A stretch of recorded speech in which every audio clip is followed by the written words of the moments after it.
हर किसी को अपने कर्मों का फल कभी न कभी अवश्य मिलता है। यही एक ऐसी स्त्री की कहानी है जिसने अपने कर्मों का दंड इसी जीवन में भुगतना अक्सर देखा गया है कि समाज उस स्त्री को ताने देता है जिसके संतान नहीं होती। लोग उसे अपशकुन तक कह देते हैं, लेकिन क्या यह सच में केवल भाग्य होता है या उसके अपने ही कर्मों का परिणाम? दोस्तों, जब कोई व्यक्ति अपने अतीत में झांकता है तो वह अक्सर अपने वर्तमान की शांति भी खो बैठता है। अच्छा यही है कि जिसे प्रकृति भूल चुकी है उसे हम भी भूल जाएं। नमस्कार दोस्तों, मोटिवेशनल कहानियां में आपका स्वागत है। गंगा न केवल अनुपम सौंदर्य से परिपूर्ण थी, बल्कि उसका स्वभाव भी अत्यंत सरल और विनम्र था। वह अपने माता पिता के साथ एक छोटे से गाँव में एक कुटिया में संतोष पूर्वक जीवन व्यतीत कर रही थी। उस राज्य पर राजा आदित्य सिंह का शासन था। राजा आदित्य सिंह अब तक अविवाहित थे और अक्सर भेष बदलकर गांव-गांव जाकर अपनी प्रजा की दशा जानने का प्रयास करते रहते थे। एक दिन जब वे गंगा के गांव पहुंचे, उस समय गंगा अपने घर के पास नदी किनारे एक कुएं से पानी भर रही थी। उसकी सुंदरता और सरलता ने राजा आदित्य सिंह का ध्यान अपनी ओर खींच लिया। वे तुरंत ही उसके प्रति आकर्षित हो गए। राजा ने अपना घोड़ा रोका और सुमित्रा से बात करने के लिए उसके पास गए। लेकिन जैसे ही सुमित्रा ने राजा को देखा, वह डर गई और अपने घर की ओर भाग गई। राजा ने उसे पुकारा, लेकिन वह बिना कुछ कहे अपने घर के भीतर चली गई। राजा की आवाज सुनकर गंगा के पिता गजानंद बाहर आए। उन्होंने जब राजा को अपने दरवाजे पर खड़ा देखा तो घबरा गए। उन्होंने हाथ जोड़कर कहा, महाराज, आप हमारे द्वार पर कैसे पधारे? क्या मुझसे कोई भूल हो गई? राजा मुस्कुराते हुए बोले, नहीं गजानंद, यह तुम्हारी कोई गलती नहीं है, बल्कि मैं एक विशेष कार्य से यहाँ। गजानंद ने कांपते हुए पूछा, क्या आदेश है महाराज? राजा ने गंभीरता से कहा, मुझे तुम्हारी पुत्री गंगा पसंद है, मैं उससे विवाह करना चाहता हूँ। ये सुनकर गजानंद आश्चर्यचकित रह गए। वह एक साधारण किसान थे और राजा के प्रस्ताव को अस्वीकार करना उनके लिए संभव नहीं था। उन्होंने सोचा कि अब उनकी बेटी रानी बनकर राजमहल में सुखपूर्वक जीवन व्यतीत करेगी। उन्होंने यह बात अपनी पत्नी को भी बताई। कुछ ही दिनों में राजा और गंगा का विवाह संपन्न हो गया और गंगा राजमहल आ गई। विवाह के शुरुआती दिन अत्यंत सुखद रहे। राजा आदित्य सिंह का व्यवहार गंगा के प्रति बहुत अच्छा था। समय के साथ गंगा ने एक पुत्र को जन्म दिया। पूरे राज्य में खुशियों का माहौल बन गया। विवाह को 5 वर्ष बीत गए। गंगा का पुत्र अब 4 वर्ष का हो गया था, लेकिन इसी बीच राजा ने शीघ्र ही उससे विवाह कर लिया और उसे राजमहल ले आए। नई रानी के आगमन के बाद गंगा का जीवन कष्टों से भर गया। नई रानी सदा उसे अपमानित करने का प्रयास करती रहती। राजा ने भी गंगा से दूरी बनानी शुरू कर दी और उसकी बातों की अनदेखी करने लगे। धीरे धीरे गंगा की स्थिति महल में कमजोर होती चली गई। एक दिन नई रानी ने राजा को मना लिया कि गंगा को महल से निकाल दिया जाए। राजा ने अपने पुत्र को अपने पास रखा और गंगा को महल से बाहर निकलवा दिया। बिल्कुल असहाय होकर गंगा अपने पिता के घर लौट आई। उसने अपने माता पिता को अपनी दुख भरी स्थिति के बारे में बताया। अपनी बेटी की यह दशा देखकर वे बहुत दुखी हुए। उनकी चिंता ने उनके स्वास्थ्य पर गहरा प्रभाव डाला। कुछ समय बाद गंगा की माता का निधन हो गया। पत्नी की मृत्यु से गजानंद भी टूट गए और उनका भी देहांत हो गया। अब गंगा पूरी तरह से अकेली रह गई थी। उसे सहारे की बहुत आवश्यकता थी, लेकिन वह अपना दर्द किसी से कहने का साहस नहीं जुटा पाई।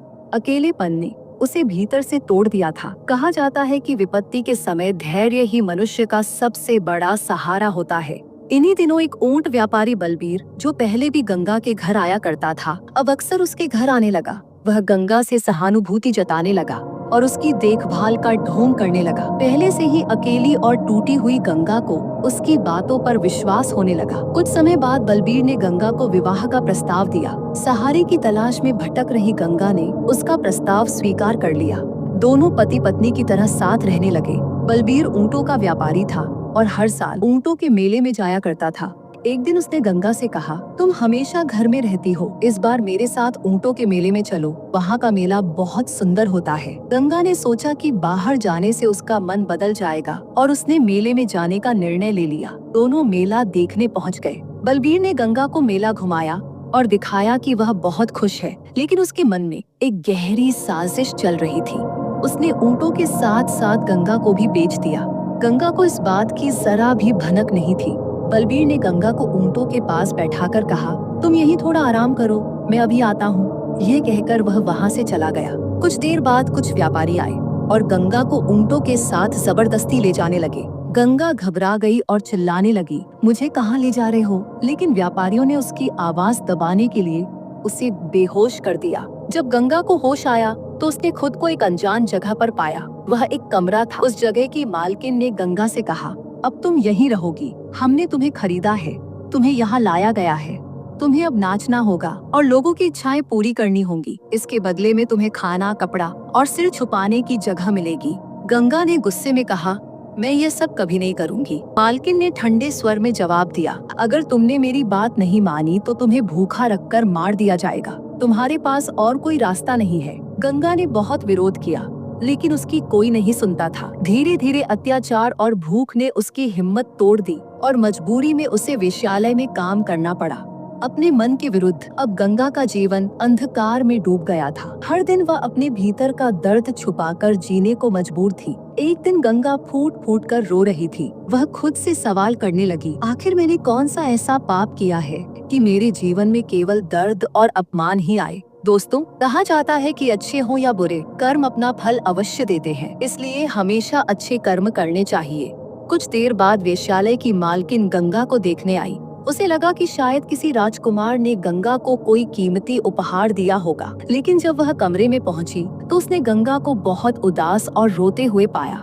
मालकिन ने पूछा, क्या हुआ गंगा? गंगा थोड़ी हिचकिचाई, लेकिन फिर धीरे धीरे उसने अपनी पूरी जीवन कथा मालकिन को सुना दी। मालकिन ने कहा, तुम्हारे साथ बहुत अन्याय हुआ है। मैं तुम्हें यहाँ रहने के लिए मजबूर नहीं करूंगी। गंगा ने हाथ जोड़कर मालकिन से विनती की, मालकिन कृपया मुझे यहाँ से जाने दीजिए। मैं कुछ छोटा मोटा काम करके अपना जीवन जी लूंगी, लेकिन अब मैं यहाँ नहीं रह सकती। यह सुनकर मालकिन थोड़ी देर चुप रही, फिर बोली, तुमने अपने जीवन में बहुत दुख झेले हैं। जिस कीमत पर मैंने तुम्हें खरीदा था, तुमने उससे कई गुना कमा कर दिया है। इसलिए अब तुम आजाद हो, जहाँ चाहो वहाँ जा सकती हो। अगर कभी मेरी जरूरत हो तो मुझे याद करना। गंगा मालकिन के पैर पकड़कर रोने लगी और बोली, मैं तो बस ये जानने के लिए जिंदा हूँ कि मुझे और कितना दुख झेलना है, लेकिन हार नहीं मानूंगी। गंगा वेश्यालय से बाहर आ गई। अब न उसके पास रहने की जगह थी, न खाने का कोई साधन। वह कई दिनों तक सड़कों पर भटकती रही। भूख प्यास से व्याकुल होकर एक दिन वह एक नीम के पेड़ के नीचे जाकर लेट गई।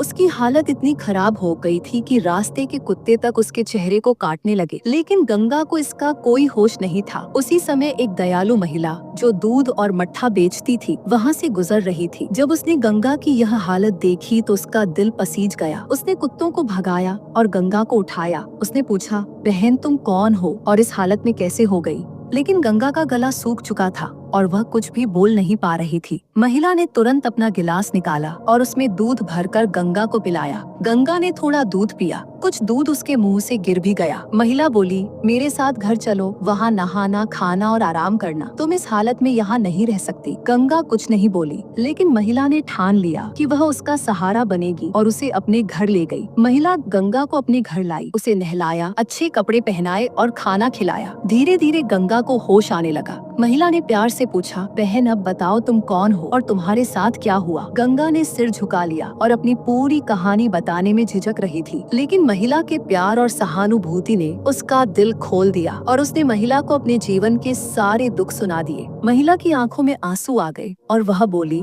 तुम अब मेरी बहन हो। मेरे पति अब इस दुनिया में नहीं है और मैं अपने बेटे के साथ अकेली रहती हूँ। तुम मेरे साथ रहो, हम मिलकर जीवन बिताएंगे। गंगा बोली, मैं तुम्हारे लिए बोझ नहीं बनना चाहती। मेरी जिंदगी के कांटे तुम्हें भी चुभ सकते हैं। मैं अकेली ही ठीक हूँ। महिला ने उसके कंधे पर हाथ रखकर कहा, बहन दुख बांटने से कम होते हैं। मेरी चिंता मत करो। अगर तुम मेरे साथ रहोगी तो हम सब मुश्किलों का सामना साथ करेंगे। गंगा महिला की बात मान गई और उसके साथ रहने लगी। वह घर के सारे काम संभालने लगी और महिला, जिसका नाम सुहानी था, दूध बेचने के लिए बाहर जाती थी। अब परिवार में एक सदस्य और जुड़ गया था, इसलिए सुहानी को ज्यादा मेहनत करनी पड़ती थी। गंगा ने यह सब देखा और एक दिन बोली, बहन अगर मैं भी तुम्हारे साथ दूध और मट्ठा बेचने चलूं तो हमारा गुजारा बेहतर होगा। सुहानी ने मना कर दिया, तुम घर पर रहो, बाहर का काम मैं कर लूंगी। गंगा मुस्कुराते हुए बोली, अगर हम दोनों मिलकर काम करेंगे तो ज्यादा पैसे आएंगे और तुम्हारा बोझ भी कम होगा। आखिरकार सुहानी मान गई।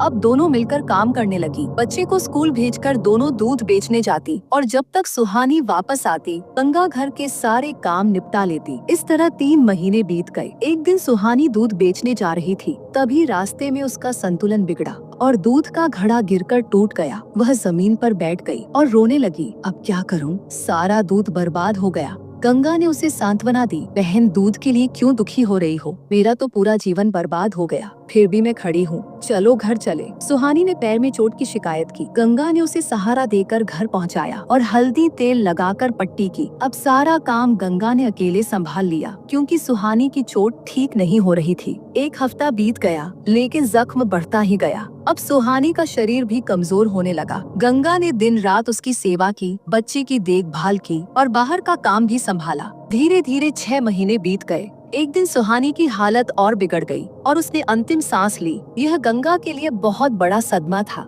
सुहानी ने उसे अपनी बहन माना था और अब वही बहन उसे छोड़ गई। अब सुहानी के बेटे की देखभाल गंगा की जिम्मेदारी बन गई। बच्चा अपनी माँ की मौत से दुखी और चिड़चिड़ा हो गया था। वह बार बार अपनी माँ के बारे में पूछता। गंगा उसे समझाती कि तुम्हारी माँ भगवान के पास गई है और कुछ दिनों में लौट आएगी। धीरे धीरे बच्चे ने गंगा को ही अपनी माँ मान लिया। समय बीता और वह बच्चा बड़ा हो गया। अब वह 18 साल का था और गंगा का काम में हाथ भंटाने लगा। एक दिन गंगा और सुहानी का बेटा पास की पहाड़ी पर लकड़ी काटने गए। वहाँ एक सूखा पेड़ था। गंगा लकड़ी काटने के लिए पेड़ पर चढ़ गई। लकड़ी काटते समय जिस डाली पर वह खड़ी थी वह टूट गई। गंगा नीचे गिर गई और पहाड़ी से फिसलते हुए घने जंगल में जा गिरी। बेटा यह देखकर घबरा गया और पहाड़ी के नीचे देखा, लेकिन गंगा कहीं दिखाई नहीं दी। डर और घबराहट में वह गांव लौट गया और सबको यह बात बताई। इधर गंगा गिरते हुए एक दलदल में जा फंसी। उसका पूरा शरीर दलदल में धंस चुका था, केवल गर्दन ऊपर थी। वह 4 दिनों तक वहीं संघर्ष करती रही। जंगली जानवर उसके पास आते, लेकिन उसके दलदल में फंसे होने के कारण वे पास आकर भी लौट जाते। एक दिन वहां से एक आदिवासियों का दल गुजरा। उन्होंने गंगा को दलदल में फंसा देखा और बड़ी मुश्किल से उसे बाहर निकाला। वह अब भी जीवित थी, पर उसकी हालत गंभीर थी। उसकी दोनों टांगें टूट चुकी थीं। आदिवासी उसे अपने गांव ले गए और उसकी देखभाल शुरू कर दी। हालांकि आदिवासियों ने गंगा को दलदल से बचा लिया था, लेकिन उसकी टांगों की हड्डियां इतनी बुरी तरह टूट चुकी थीं कि उन्हें बचाना संभव नहीं था। आदिवासियों ने इलाज किया, लेकिन अंततः उसकी दोनों टांगें काटनी पड़ी। गंगा ने इसे ईश्वर की इच्छा मानकर स्वीकार कर लिया और धीरे धीरे उसने आदिवासियों की भाषा और संकेतों को समझना शुरू कर दिया। वहाँ एक बुजुर्ग महिला थी जो ध्यान और आध्यात्मिक ज्ञान में निपुण थी। उन्होंने गंगा की बहुत सेवा की। गंगा को पता चला कि वह वृद्धा एक विशेष ध्यान पद्धति जानती है, जिससे व्यक्ति अपने पिछले जन्म को देख और समझ सकता है। गंगा ने जोर दिया कि वह अपने पिछले जन्म के बारे में जानना चाहती है। वृद्धा ने समझाया, यह ठीक नहीं होगा। अतीत में झांकने से अक्सर व्यक्ति अपने वर्तमान की शांति खो देता है। प्रकृति ने जो भुला दिया है उसे भूल जाना ही अच्छा होता है। पर गंगा ने दृढ़ता से कहा, मैं जानना चाहती हूँ कि मेरे जीवन में इतना दुख क्यों है। मैंने ऐसा क्या किया है कि मुझे यह सब झेलना पड़ रहा है। यदि अतीत जानकर और दुख मिलेगा तो वह भी सह लूंगी। वृद्धा ने उसे एक कठिन साधना प्रक्रिया सिखाई और कहा, तुम्हें हर क्षण को याद करके अपने अतीत तक पहुंचना होगा। यह साधना 2 से 3 साल तक चलेगी। गंगा ने पूरी निष्ठा से ध्यान की विधि का अभ्यास शुरू किया। धीरे धीरे उसे अपने जीवन के पुराने पल याद आने लगे। 3 साल की साधना के बाद वह अपने पिछले जन्म तक पहुंच गई।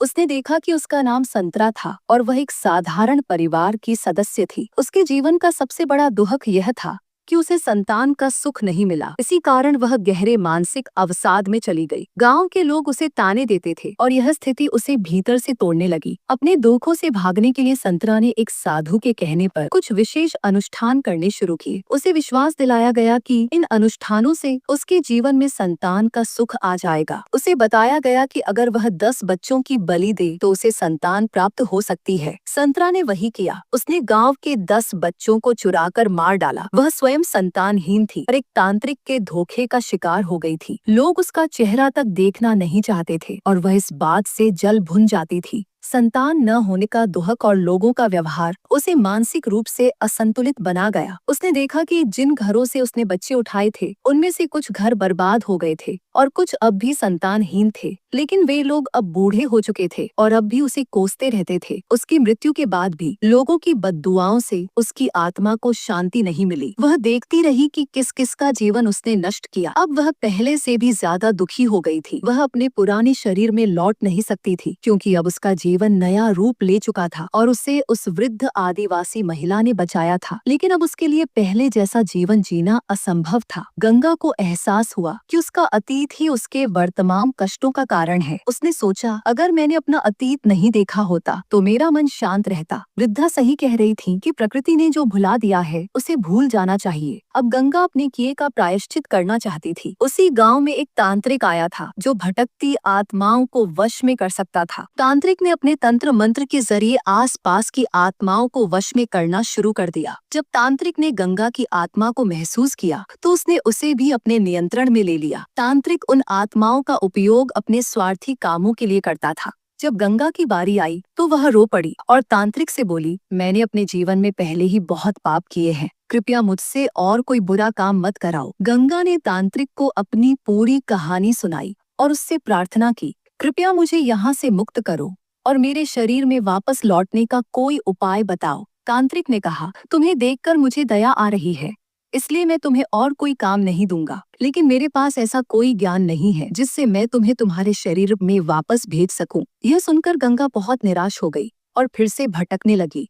इसी बीच उसी गांव में एक संत आए जो रात में वहीं रुके। वे उसी तांत्रिक के गुरु थे। गांव में एक कुम्हार रहता था जो गंगा का पिछले जन्म का पति था। अब वह लगभग 80 साल का हो गया था और अकेले जीवन बिता रहा था। रात को वह भगवान की भजन में लीन था। गंगा की आत्मा वहीं भटक रही थी। संत ने महसूस किया कि वहाँ कोई आत्मा है जो मुक्ति चाहती है। संत ने कुम्हार से कहा, तुम्हारी पूर्व पत्नी की आत्मा यहाँ भटक रही है, वह मोक्ष चाहती है। कुम्हार आश्चर्यचकित हो गया और बोला, मेरी पत्नी तो कई साल पहले मर चुकी थी, क्या उसकी आत्मा इतने वर्षों से भटक रही है? संत ने गंगा की आत्मा को संबोधित करते हुए कहा, तुम क्या चाहती हो, क्यों भटक रही हो? गंगा ने संत को सब कुछ बताया और कहा, मैं अपने शरीर में लौटना चाहती हूँ ताकि अपने पापों का प्रायश्चित कर सकूं। संत ने कहा, तुम्हें मेरे आश्रम चलना होगा जहाँ हर दिन भजन कीर्तन होता है। ईश्वर के नाम से तुम्हें अपने शरीर में लौटने का मार्ग मिल सकता है। गंगा संत की बात मानकर उनके साथ आश्रम चली गई। आश्रम में वह प्रतिदिन भजन गाने लगी, ध्यान करने लगी और प्रार्थना करने लगी। धीरे धीरे उसे अनुभव होने लगा कि वह अपने शरीर के करीब जा रही है। उसने यह बात संत को बताई। संत ने कहा, तुम अपने शरीर में लौट सकती हो, लेकिन तुम्हारे पाप तब तक नहीं मिटेंगे जब तक तुम 10 लोगों की मदद कर उनके जीवन को बेहतर नहीं बना देती। यही तुम्हारे लिए मुक्ति का मार्ग है। संत के आशीर्वाद से गंगा अपने शरीर में लौट आई। जब उसकी आंखें खुली, उसका शरीर बहुत कमजोर और घायल था। चींटियों ने उसकी त्वचा में घाव कर दिए थे, लेकिन आदिवासी उसे नहीं छूते थे क्योंकि वे जानते थे कि वह ध्यान की अवस्था में थी। आदिवासियों ने उसके घावों पर पट्टियां बांधी और उसे खाना दिया। धीरे धीरे गंगा को होश आने लगा। सबसे पहले उसने उस वृद्ध महिला के बारे में पूछा जो उसकी देखभाल करती थी। आदिवासियों ने बताया कि वह महिला 1 वर्ष पहले ही चल बसी थी। उसने तुम्हारे लिए जो बन पड़ा सब किया। यह सुनकर गंगा का हृदय भावुक हो गया। उसने आदिवासियों को अपनी पूरी कहानी सुनाई। 5 वर्षों के बाद शरीर में लौटकर गंगा को समझ में आ गया कि अब उसे अपने पापों का प्रायश्चित करना है। वह चलने में असमर्थ थी, लेकिन उसने हार नहीं मानी। उसने घुटनों के बल चलकर दूसरों की मदद करने का संकल्प लिया। उसने सोचा, ईश्वर ने मुझे एक और मौका दिया है, मैं इसे व्यर्थ नहीं जाने दूंगी। गंगा जंगल से निकल पड़ी। रास्ते में उसे कई कठिनाइयों का सामना करना पड़ा। उसके शरीर पर घाव थे, दोनों टांगे निष्क्रिय थीं और वह घुटनों के बल चलने को मजबूर थी, लेकिन फिर भी उसने हिम्मत नहीं हारी। वह दृढ़ निश्चय कर चुकी थी कि वह अपने पापों का प्रायश्चित करेगी और 10 जीवन बचाएगी। एक दिन जंगल में चलते हुए गंगा ने देखा कि एक सांप कांटों में फंसा हुआ है। कांटे उसकी चमड़ी में गहरे चुभे हुए थे, जिससे वह दर्द में छटपटा रहा था। गंगा ने सोचा कि वह इस सांप की मदद कर सकती है। जैसे ही सांप ने गंगा को अपनी ओर आते देखा, उसने फन उठाया और फुफकारने लगा। गंगा डर गई लेकिन फिर भी उसने हिम्मत दिखाई। उसने पास पड़ी एक लंबी लकड़ी से धीरे धीरे सांप को कांटों से बाहर निकालने की कोशिश की। सांप शुरू में बहुत गुस्से में था, लेकिन धीरे धीरे शांत हो गया। गंगा ने अपने कपड़े का एक टुकड़ा फाड़कर सांप पर डाल दिया और ध्यान से कांटे निकाल दिए। सांप को राहत मिली और सांप ने जैसे ही राहत महसूस की, उसने फुफकारना बंद कर दिया और गंगा की ओर देखकर जैसे धन्यवाद किया। गंगा को लगा कि उसने एक जीवन को बचाया है। उसने सोचा, शायद भगवान ने मुझे यह वरदान दिया है। कुछ दिनों बाद गंगा की जंगल में एक शिकारी से मुलाकात हुई। उसने देखा कि शिकारी अपने कंधे पर एक नन्हे हिरण को लटकाए हुए जा रहा था। यह दृश्य देखकर गंगा का दिल पिघल गया। वह शिकारी से बोली, भाई, इस मासूम जानवर को छोड़ दो, इसे भी अपने जीवन को जीने का हक है। शिकारी ने कहा, मैं इसका मांस बेचकर अपना गुजारा करता हूँ, यही मेरा काम है। अगर मैं इसे छोड़ दूं तो मैं और मेरा परिवार भूखा रह जाएगा। गंगा ने समझाया, भाई, इन जीवों को मारने के बजाय तुम जंगल से लकड़ी काट सकते हो या फूल फल तोड़कर बेच सकते हो। यह भी एक ईमानदारी की रोसी है। प्राणियों की हत्या करना पाप है। भगवान ने इन्हें भी जीवन दिया है, जैसे हमें। शिकारी गंगा की बातों से बहुत प्रभावित हुआ। उसने हिरण के बच्चे को छोड़ दिया और वादा किया कि वह अब कभी किसी जानवर को नहीं मारेगा। गंगा बहुत खुश हुई। उसने सोचा कि अब शायद इस शिकारी का जीवन बदल जाएगा और साथ ही कई जानवरों की जान भी बच जाएगी। गंगा ने संकल्प लिया कि वह हर दिन जंगल जाएगी और किसी जरूरतमंद की मदद करेगी। उसे अब समझ में आ गया था कि यही उसका प्रायश्चित है। जंगल में भटकते हुए गंगा ने निश्चय किया कि अब वह हर पीड़ित प्राणी की सहायता करेगी। एक दिन चलते हुए उसने देखा कि एक भेड़िया झाड़ियों में फंसा हुआ है। उसके पंजों में गहरे कांटे चुभे हुए थे। वह दर्द से कराह रहा था और लंबी आवाजें निकाल रहा था। गंगा पहले तो डर गई।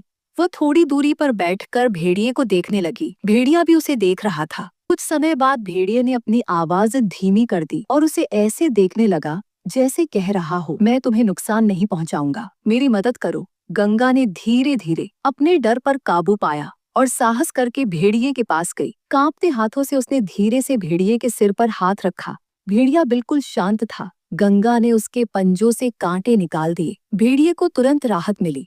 भेड़िया कुछ दूर गया, फिर वापस आकर गंगा के हाथ को चूमा। ऐसा लग रहा था जैसे वह अपनी भाषा में उसका धन्यवाद कर रहा हो। फिर वह जंगल की ओर चला गया। यह घटना गंगा के लिए बहुत खास थी। उसने पहली बार महसूस किया कि जानवरों में भी भावना और प्रेम होता है। उसने सोचा कि यदि वह उन्हें थोड़ा सा सहारा दे सकती है तो क्यों न अपना जीवन इसी कार्य को समर्पित कर दे। इसके बाद गंगा ने निश्चय किया कि वह हर जीव की सहायता करेगी, चाहे वह इंसान हो, जानवर हो या पेड़ पौधा। वह घुटनों के बल चलकर हर दिन जंगल जाती और जरूरतमंदों की मदद करती। गंगा का यह प्रयास धीरे धीरे पूरे जंगल में प्रसिद्ध हो गया। अब पशु पक्षी स्वयं उसके पास आने लगे और उसके साथ रहने लगे। वह अब केवल एक इंसान नहीं रह गई थी, बल्कि जंगल का अभिन्न हिस्सा बन चुकी थी। गंगा अब बहुत वृद्ध हो चुकी थी। उसका शरीर कमजोर हो गया था, लेकिन उसकी आत्मा में असीम साहस और सच्चा प्रेम था। एक दिन वह नदी के किनारे बैठी थी। मछलियां उसके पास आकर खेलने लगीं और पक्षी उसकी गोद में बैठ गए। गंगा ने सूर्य को निहारते हुए अपने अंत को स्वीकार किया। वह धीरे धीरे नीचे लेट गई। पास में बैठी गिलहरी ने यह देखकर आवाज लगाई और सारे जानवर और आदिवासी वहां आ गए। सभी ने मिलकर गंगा को विदाई दी। उसका शरीर धरती को समर्पित कर दिया गया। सभी ने प्रेम और श्रद्धा से उसकी आत्मा की शांति के लिए प्रार्थना की। गंगा के जाने के बाद जंगल में चमत्कारी बदलाव आने लगे। जहां पहले वर्षों तक बारिश नहीं होती थी, अब हर साल पर्याप्त वर्षा होने लगी। नदी और तालाब पानी से भर गए। पेड़ पौधे हमेशा हरे भरे रहने लगे। सभी जीव जंतु और आदिवासी महसूस करते थे कि गंगा की आत्मा अब भी जंगल में मौजूद है। वह अपने प्रेम और करुणा के कारण सभी के दिलों में जीवित थी।